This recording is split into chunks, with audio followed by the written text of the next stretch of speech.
After 3 years of being the CEO's canary, I got pregnant.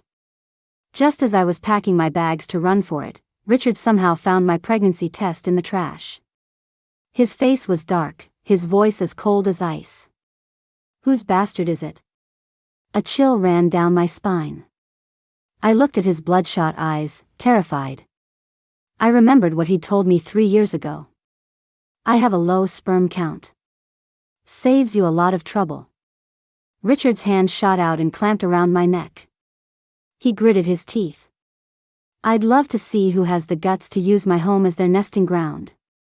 Later, staring at our son, who was a spitting image of him as a child, the ruthless titan of the business world asked dumbly, "How does he look exactly like I did when I was a baby?"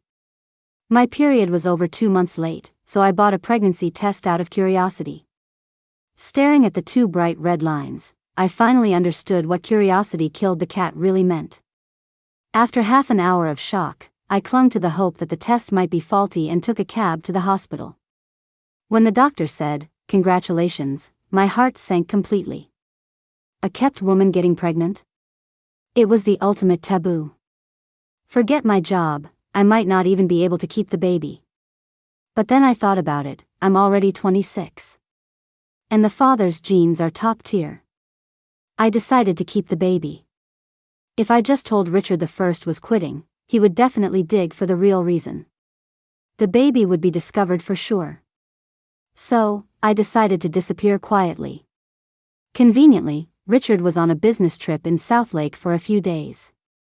It was the perfect time to make my escape. Back at the penthouse, I quickly packed my things.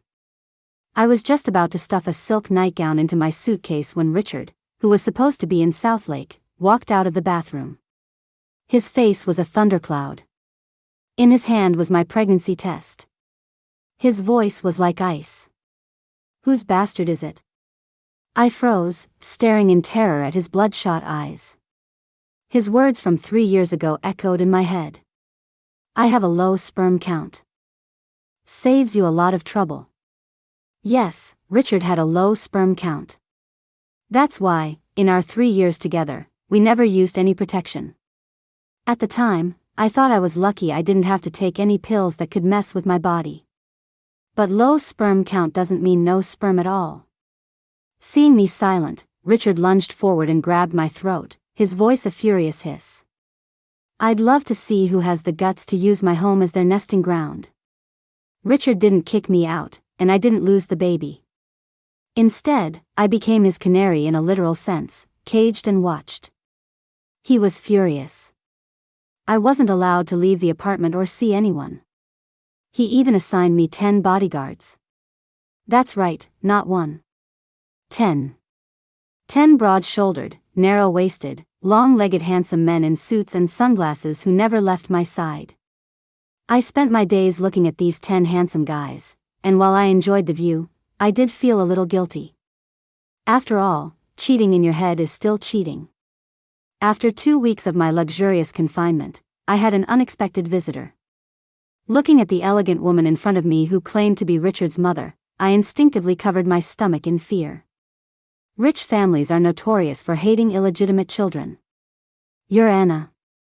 The woman took a graceful sip of her tea before speaking. I nodded warily. "I am." "I hear you're pregnant." Her eyes fell to my stomach, a chilling smile playing on her lips. "No," I said, shaking my head frantically. "That's just a rumor. How could I possibly be pregnant?" As I spoke, I edged away, terrified she might suddenly throw her cup at me. As if reading my mind, she set her teacup down gracefully. Then she pulled a medical report out of her purse. Seeing my name on it, my face went pale. She had come prepared. This is what decades of being a wealthy matriarch does to you. All those TV dramas I watched were useless in a real-life situation. "I can leave Richard," I said, my voice desperate, hoping she would have a sudden attack of compassion and spare my child. "I promise I'll never appear in front of you again." "You can't leave." She seemed to hesitate for a second, her voice suddenly rising. Realizing her slip, she cleared her throat and regained her composure. You're the first woman who has stayed by Richard's side for this long. I know you're heartbroken that he won't marry you." She paused, a flicker of pity in her eyes. "But a child needs a father. Richard, he'll get over her eventually. Can you just wait for him a little longer?" Staring at the pleading look in her eyes, I felt completely lost. It was like she knew some things, but was completely oblivious to others. I knew I was Richard's canary because I looked about 70% like his first love who'd gone abroad. And I'd known from the start that he would never marry me. But the whole low sperm count thing. Was I the only one who knew about that? Otherwise, why was she so sure this baby was hers? Even Richard himself was convinced it couldn't possibly be his. Well, regardless. The baby was safe. Richard's mother said a lot more, mostly comforting words to convince me not to leave. She even said that if I had the baby, she'd give me $50 million. And she promised the child would only ever know me as its mother. Of course my child would only know me as its mother. But I didn't argue. I just nodded along. After finally seeing Richard's mother out, I glanced at the time. It was already 9 at night. My plan was to take a bath, have a late-night snack, and go to sleep. Half an hour later, I walked out of the bathroom, humming a little tune, only to be startled by a figure sitting on my bed. I took a deep breath, patting my chest to calm my racing heart. "Doesn't Richard know you can scare someone to death like that? What did you say to my mother?" In the dim light, Richard's chiseled face looked sinister. My throat tightened. Why was he back? He'd been gone for 2 weeks. Was it because of his mom? I didn't say anything. "Huh," Richard scoffed and stood up from the bed. His tall frame was incredibly intimidating. "Didn't say anything? Then why is she so certain that the thing in your belly is her grandchild?"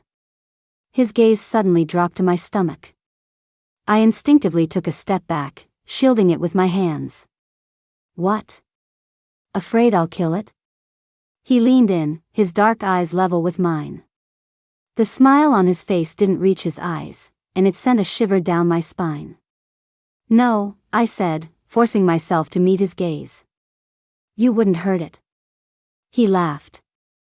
"Of course I won't kill it now. After all, I still don't know who the bastard is that dared to get my woman pregnant." He gave me a long, hard look, his tone shifting. "But once it has no more value, I have 100 ways to make it disappear from this world." Hearing him say that, I was both terrified and furious. I've heard of sons wanting to kill their fathers.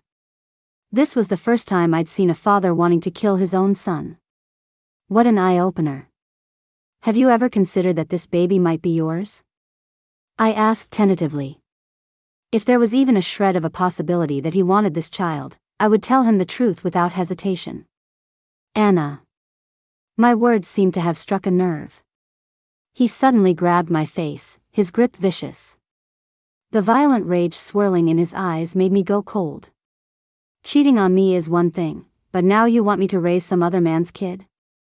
You've got a lot of nerve." With that, he shoved me away. His cold words rained down on me. "I can never have children." My heart turned to ice. He can't have children. Or he can't have them with me. I met Richard at the Imperial Hotel. I was a new intern, and my manager dragged me along to drink with a client. Trying to avoid getting drunk, I ducked into the restroom to hide. I didn't expect the client to follow me. The middle-aged man, flushed with alcohol, made no attempt to hide his intentions, pulling me toward the men's room. Richard saved me. That night, Richard was like a hero descending from the heavens, just for me.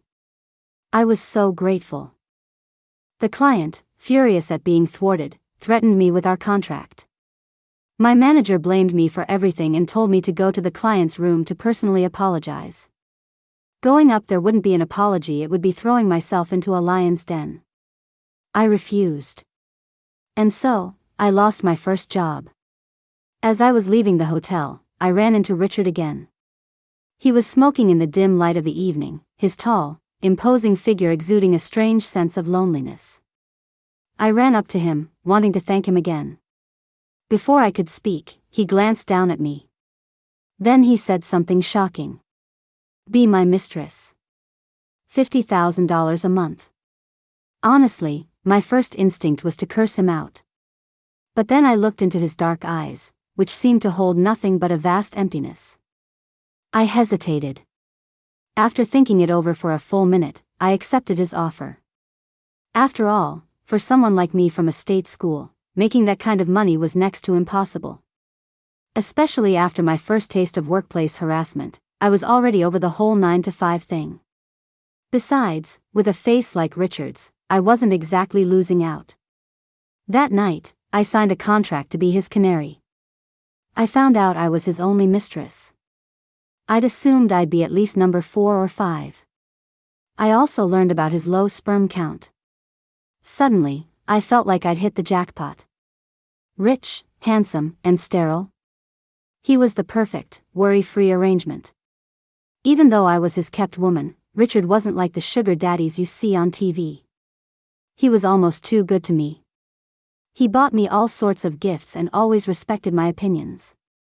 He took me on trips and even introduced me to his friends. In the beginning, I wondered if maybe he liked me, even just a little.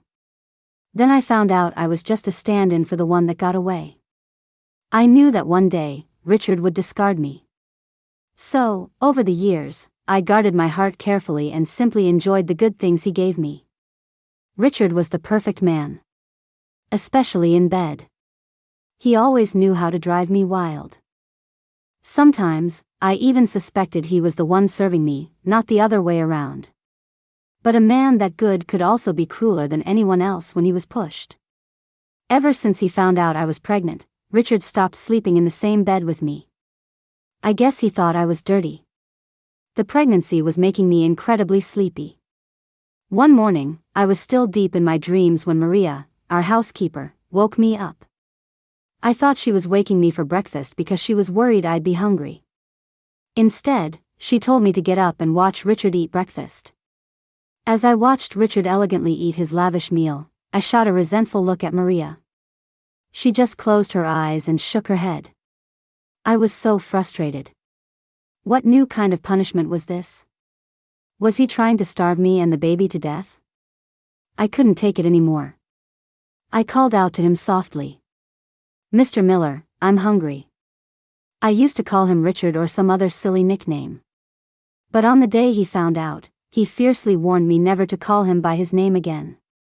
Hearing me, Richard's brow, which had been relaxed, instantly furrowed. His cold, handsome face darkened, his eyes icing over. Starve. That single word made my eyes well up, a wave of hurt rising from my chest. He wouldn't let me leave. He kept me locked up, and now he wouldn't let me eat. He was trying to torture me, wasn't he? I stood up angrily, intending to find food myself. But before I could take a step, Maria's words stopped me. "Miss Anna, you have a doctor's appointment today for a checkup. You can't eat anything." I looked at Maria in shock, then at Richard. How did I not know I had an appointment today? Wait. I think the doctor did say to come back for a checkup in 2 weeks. Then I'll go right now. I didn't hesitate. I turned and headed for the door. The sooner I got this over with, the sooner I could eat. I was starving. But why was Richard coming with me? Oh, wait. He was being dropped off at work first, and then I would be taken to the hospital. I knew it. There was no way Richard would suddenly be so nice as to accompany me to a prenatal appointment. Still, it's not like we only have one car. Did we really need to be this frugal? Or was it that I no longer deserved my own private car? The morning was a whirlwind of tests, and by the time it was over, I immediately chugged 2 cartons of milk to tide me over. While I wasn't paying attention, the driver, Leo, took us to Richard's office building. Recognizing the familiar underground garage, I reminded him. "I'm going to the corner bistro for lunch, not to see Richard." Leo opened my door, his expression blank. "Mr. Miller said that after your checkup, you needed to report the results to him in person." "Seriously, what is his deal?" "He's convinced this baby isn't his." Why does he need to know all the details? Doesn't it just make him feel worse? Fuming, I followed Leo up to Richard's office on the 33rd floor. It was lunchtime, and Richard was eating. Looking at the ridiculously extravagant spread of 8 dishes and a soup, I ground my teeth. So while I was running around the hospital all morning, getting several vials of blood drawn, and feeling faint from hunger, he was up here feasting like a king. Figures. The mother is always the one who suffers during pregnancy. A father like him? I'd rather not have one. The baby is very healthy. I was so angry I barely wanted to talk to him. I just wanted to leave and get some food. So I cut to the chase. Richard, who had been wiping his hands, curled his lip into a cold sneer. His mouth was pure poison. Of course it is. Scum is always resilient.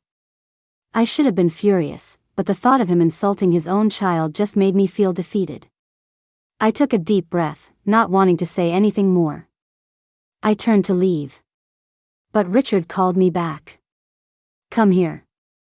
I reluctantly turned around, plastering a standard fake smile on my face. My voice was stiff. Is there anything else, Mr. Miller? Richard paused with his chopsticks in hand and looked up at me. A cold glint flashed in his dark eyes. Eat with me. I was surprised. I never expected him to ask me that. But right now, the last thing I wanted was to look at his face. Mr. Miller, Before I could finish my refusal, he cut me off. Don't forget your place. My heart sank. Right. I was just his canary. I had no right to refuse my keeper. Defeated, I sat down across from him. Looking at the dishes, I worried he might try to feed me something pregnant women shouldn't eat. I pulled out my phone, pretending to reply to a message. Mr. Miller, I just need to answer a text. Then I quickly Googled, can pregnant women eat beef with bell peppers? Braised shrimp? Steamed sea bass? Pork rib soup with yam? Seeing that Google gave the all clear, I let out a sigh of relief. I picked up my chopsticks and started eating like I was starving. I was eating so fast that I started to choke. A bowl of soup was promptly placed in front of me, saving my life. After I drank it, I looked gratefully at the man across from me. For a split second, I thought I saw a flicker of concern on his cold face. But when I looked again, his brow was furrowed in a deep scowl. His tone was sarcastic. What, trying to die in my office and take the bastard with you? Make me the fall guy for both of you? Dream on. I blinked, speechless, and went back to eating. Richard used to be so full of sweet talk in bed. How did his words become so toxic? I really wanted to poison him so he'd shut up. Judging from Richard's attitude toward the baby these past few days, he really hated it. Even though it was just verbal for now, I couldn't shake a deep-seated fear. I was afraid that one day, he would snap and do something to hurt my child. This is my baby. I won't let anyone harm him. Not even Richard. Maybe she could protect us. When I got back to the penthouse, I called Richard's mother. I told her I was hoping I could stay with her during my pregnancy. She agreed and told me to wait for her to come get me. But I never imagined this is how she would do it. I waited for her for 3 days. On the 3rd night, it wasn't her who came for me, but a furious beast like Richard. He stormed into my room and yanked me, sound asleep, out of my bed. In the darkness, his black eyes bored into mine, burning with rage. Anna, do you really think I won't touch that bastard? His cold voice was like a death rattle from hell, making me tremble. Who gave you permission to tell everyone it's my child? And now you want to move into my mother's house and have her wait on you? He spat out each word through clenched teeth. In your dreams. You will never, ever leave my side. As he spoke, he suddenly leaned down. I scrambled away, terrified that if I was a second too late, he would strangle me. No, it's not like that. I pleaded, shaking my head, my voice trembling with fear. I did want his mother to take me in, but I never expected her to take care of me. I just thought that if I was with her, I might find a way to escape. And I had never, ever told anyone that this was Richard's child. The man in front of me was terrifying. I clutched the blanket, trying to find some sense of security. I didn't. I really didn't, I repeated weakly, shaking my head over and over. The minutes ticked by. Richard, who had been on the verge of losing control, slowly grew quiet. In the dead of night, the only sound in the suddenly silent room was my own choked sobbing. Tears streamed down my face. I didn't dare look at him. I was afraid of this Richard. Richard left my room without another word. And for the first time in the 3 years I'd lived in this penthouse, I couldn't sleep. The next day, I slept until the afternoon. Richard's mother came to visit. She told me apologetically that she couldn't take me with her. After Richard's reaction last night, I had already guessed as much. She also apologized to me, saying that even if I couldn't legally be her daughter-in-law, in her heart, she would only ever accept me and my child. Her words were a confusing mess. It was only after she left that I saw the news online and realized what a massive, backstabbing mess she had made for me. She had taken it upon herself to leak a story to the press. It said I was pregnant with Richard's child and that we were getting married soon. And right after that story was another one. The CEO of the Miller Corporation's childhood sweetheart, Isabel Vance of the Vance family, is rumored to be returning home tomorrow to fight for her man. Ha! My heart wasn't just cold now, my whole body was turning to ice. What was she thinking? Doesn't she know who her son is in love with? Who he's been hung up on for years? How could she possibly think that me and this baby could ever compete with the one that got away? No wonder Richard was so furious last night. He must think I put his mother up to this, that I was trying to force his hand. Not just forcing him into marriage, but forcing him to be a father to another man's child. At least, that's how it looked from his perspective. I'm screwed. I wonder if I call the police and tell them I'm being held captive, if they'll even believe me. Richard always appeared out of nowhere. And every time he did, it brought bad news for me. A few more appearances like this, and I doubt I'll even live to see my baby's birth. Do I have to go? I looked nervously at Richard, who was dressed in a custom black suit, and asked tentatively. This was the first time I'd seen him dressed so formally. From head to toe, every single hair was perfect. It was clear he considered tonight's event extremely important. Richard paused, looking up from his tablet to give me a fleeting glance. That one look was enough. He didn't have to say a word. I already knew the answer. I didn't understand. He hated me so much he couldn't even stand the sight of me. So why was he dragging me to this gala? What did their charity events, thrown by a bunch of wolves in sheep's clothing, have to do with me? I was just an innocent little lamb. Going there was like walking into a slaughterhouse. Unless, was he taking me there to be humiliated in front of his first love? A chill shot up from my feet and spread through my entire body. I pressed my lips together, staring at the man before me. Would he really do that to me? This was the first time I'd worn an evening gown since getting pregnant. Though I was in a gown, I wasn't wearing high heels. All because of one of Richard's snide remarks. A pregnant woman in high heels? Do you want people to say I'm abusing you? His words were harsh, but they were a relief. Richard was acting strange tonight. From the moment we entered the mansion where the gala was being held, he parked me in a corner. He warned me not to talk to anyone, not to drink, and not to run off with some other guy. Then he just left. If he didn't need me, why did he bring me here? Looking around at the unfamiliar faces in the unfamiliar room, I sighed and started picking at the desserts on the table. Can't leave, can't talk, can't drink. But I can eat, right? And these desserts were actually delicious. A glass of juice would make this perfect. Just as I was thinking that, a glass of milk appeared in front of me. I followed the hand holding the milk up to its owner. It was Richard's best friend, Liam. Eating so fast? Be careful not to choke, Liam said with a gentle smile. Thanks. I took the milk and drank it down, letting out a sigh of relief. What are you doing here? I tilted my head, looking at him. Weren't they all supposed to be inside at the auction right now? Why was he out here? He said, casually picking up a black truffle diamond pastry and taking a bite. Got a little hungry. Came out to find something to eat.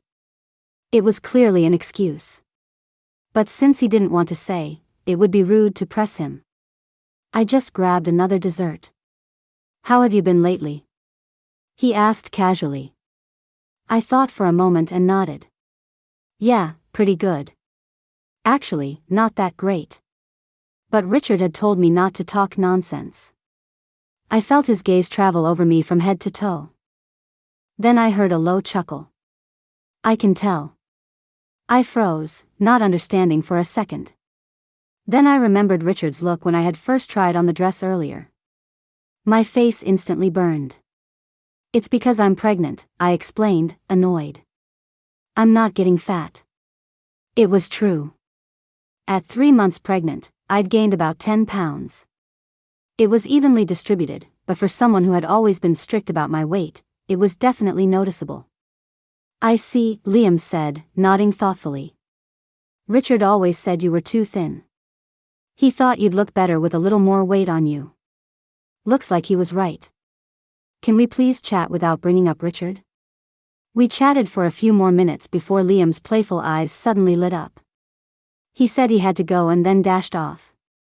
I watched him head toward a beautiful woman in a black gown not far away. I pretended not to see and went back to my desserts. I've discovered that even if I don't bother anyone, people will always find a way to bother me. You must be Anna. The voice was incredibly gentle, almost soothing. I looked up and saw the face I'd only ever seen online. Isabel was wearing a white, fringed gown. Her face was fair, her smile soft, and her doe-like eyes were clear and beautiful. She was the perfect image of every man's first love. Can we talk? Isabel approached, stopping an arm's length away from me. Her smile was open and honest. I followed her out to the garden. I knew this was coming. It was inevitable. I couldn't avoid it, nor should I. Have a seat. From the moment we met, she radiated a sense of effortless grace. We were complete strangers. One was the cherished first love, the other was the kept woman. We were two people who should never have met. Yet here we were, sitting together peacefully. I didn't know if this was the calm before the storm or the beginning of some sordid scheme. I'm Isabel. Richard's childhood friend. I'm sure you've heard of me. I know who you are, I nodded. It was the first thing I'd said to her. She smiled, but her gaze drifted up to the moon, which was casting a soft glow in the sky. The moonlight illuminated her beautiful face, making her look almost ethereal. 3 years ago, I left Richard and went abroad.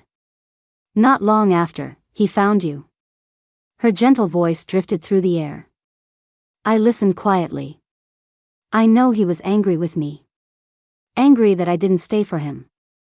But at the time, I had my own ambitions to pursue. Love was only 30% of my life. I couldn't give up the other 70% for him. She suddenly looked back at me, her tone shifting. But then I realized, a future without him brought me no happiness at all. So, I came back. She finished, smiling at me. Her beautiful eyes held an expectation, as if she wanted me to respond. So, why did you two break up in the first place?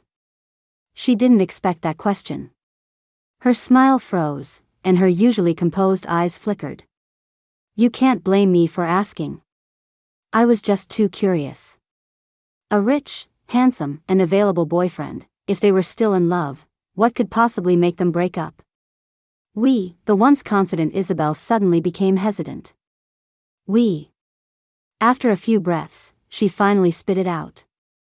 I wanted to move to France, to live in a place where the air is filled with romance. But he wouldn't go. So, we broke up. But now, I'm willing to come back for him. Then, her entire demeanor changed. The gentleness was gone. The effortless grace disappeared. She became anxious, stubborn, her eyes filled with undisguised aggression. Honestly, for the first time in my life, I was at a loss for words. Does anyone understand how speechless I am right now? They broke up because he wouldn't move abroad? That's it? That's the reason? And since she was putting on an act, why couldn't she just stick with it? Give me back the pristine image of the first love I had in my head. Maybe sensing my bewilderment, she dropped the act entirely and went straight to threats. Let me warn you. So what if you're pregnant? Someone with your status could never marry into the Miller family. And so what if we broke up? For the sake of our family's interests, Richard will choose to marry me, not you. If you have any self-respect, you'll leave on your own. I can even give you some compensation. Don't wait until you're left with nothing. You'll regret it then. Who said first loves are always gentle, beautiful, and kind? Besides the beautiful part, she didn't fit the description at all. Meanwhile, Liam found Richard in the auction hall. After hearing what Liam said, Richard's face went black. Why did everyone want to steal his woman? First, it was some random guy he didn't even know. His mother, will set her aside for now. And now Isabel was trying to drive a wedge between them. I told you to watch her. Why did you let Isabel get near her? Richard was grinding his teeth. You better pray she's okay. With that, Richard tore out of the room and ran toward the garden. He arrived just in time to hear Isabel say, "You can't break what Richard and I have. He's still in love with me. Otherwise, he never would have found A. You think I love you, but wouldn't even splurge on a plane ticket to come see you?" Richard appeared suddenly, cutting her off. Seeing him, Isabel was clearly flustered. She stood up, reaching for his hand, but he moved away. "No, it's not that you wouldn't. It's that your pride wouldn't let you." Isabel's voice got quieter and quieter, her confidence fading. A cold laugh echoed in the night. Richard walked over to me, his tall frame towering over me as he looked down. A dark, unreadable emotion flickered in his eyes. In front of the person you love, pride is worthless. It was the first time I'd ever heard him speak so bluntly. For her, I'd even accept the evidence of her mistakes she intentionally left behind. His gaze fell to my stomach, his voice laced with a strange sadness. As long as she's willing to stay by my side. My brain exploded. Wait, Richard isn't in love with his first love anymore? Then who does he love? It couldn't be me, right? He loves me, but he doesn't believe we could have a child together. Isn't that a contradiction? No, I can't overthink this. There's no way Richard loves me. Richard, Isabel tried to say something, but Richard didn't give her the chance. From now on, don't ever let me hear you spreading rumors that I'm still hung up on you. If she hears it, she'll be sad. With that, he pulled me up from the chair and led me away. My mind was a complete mess. In the car, I was silent, and so was Richard. We got back to the penthouse and continued to treat each other like air. I moved like a robot, following my usual routine. I went to my room, got ready, and went to take a shower. About 10 minutes later, a scream ripped through the apartment. Less than a minute later, Richard burst into my bathroom. "Anna, what's wrong? Did you fall? Where does it hurt? Tell me." Seeing his panicked, worried face, I finally snapped back to reality. "I'm okay," I said, shaking my head numbly from my spot on the floor. I had almost slipped. Luckily, I'd managed to grab onto the sink at the last second. Otherwise, a fall like that could have been dangerous for the baby. The realization sent a wave of cold sweat down my back. "Are you sure you're okay?" Richard helped me over to the bed and sat me down. "Let me see."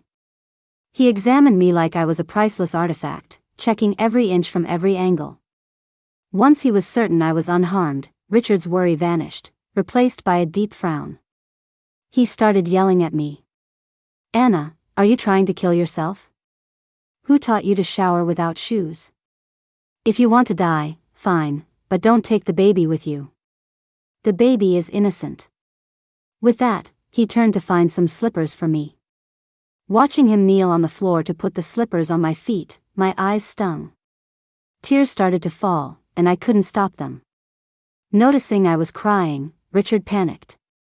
He clumsily tried to wipe my tears away, but they just kept coming. Finally, he pulled me into his arms. His large, warm hand gently stroked my hair. His voice, a sound I hadn't heard in so long, came from above me, soft and comforting. "It's okay. It's all okay now." It had been so long since I'd seen this gentle side of Richard. The Richard who used to spoil me like a child seemed to have disappeared the day he found out I was pregnant. The Richard of these past few weeks was someone I feared, someone I hated.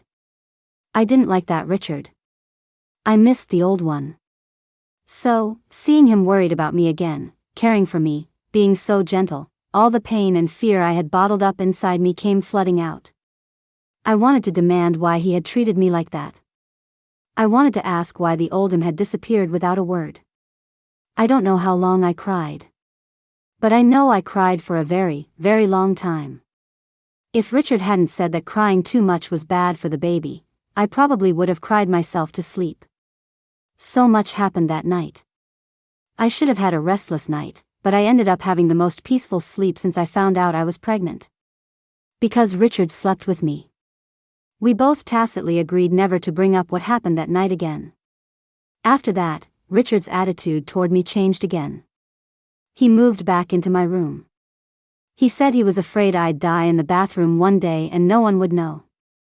He still insulted the baby from time to time, but sometimes I would catch him looking at my belly with a soft expression in his eyes. Not only that, but he started coming with me to my checkups. I no longer had to go through it all alone. When he saw I had no appetite, he would have Maria cook all sorts of different things for me. There was one strange thing, though. One lazy afternoon, Richard suddenly ordered all 10 bodyguards to wear masks. No reason given. It was just completely random. Later, one day when our little potato was 3, I remembered and asked him about it. He sheepishly told me the reason. He said, "I heard that when a woman is pregnant, the baby will look like whoever she sees the most." It all clicked. No wonder he was always so meticulously dressed when I was pregnant. At the time, I'd suspected he was peacocking for some other woman on the side. Time flew by, and soon it was the day little potato was born.